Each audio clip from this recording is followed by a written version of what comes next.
ஒரு அழகான பசுமை நிறைந்த காட்டில் உயரமான மரங்களும் மலர்களும் நிறைந்த மிகவும் அமைதியான ஒரு இடம் இருந்தது. அந்த அழகான காட்டில் ஒரு புத்திசாலியான பேசும் கிளி மகிழ்ச்சியாக வாழ்ந்து வந்தது. அந்த கிளி மிகவும் சுறுசுறுப்பானது. நாள் முழுவதும் பறந்து காட்டை சுற்றி பார்த்து மகிழும். ஆனால் அந்த கிளிக்கு ஒரு பழக்கம் இருந்தது.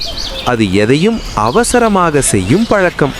ஒரு நாள் அந்த கிளி ஒரு சுவையான பழத்தை பார்த்தது. ஆனால் அது உடனே கிடைக்கவில்லை. காத்திருக்காமல் வேகமாக பறந்ததால் சுற்றியுள்ளதை கவனிக்காமல் போனது.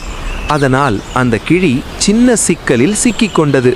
அப்போது அமைதியாக இருந்தால், பொறுமையாக காத்திருந்தால் சரியான நேரம் தானாக வரும் என்பதை அந்த கிளி புரிந்து கொண்டது.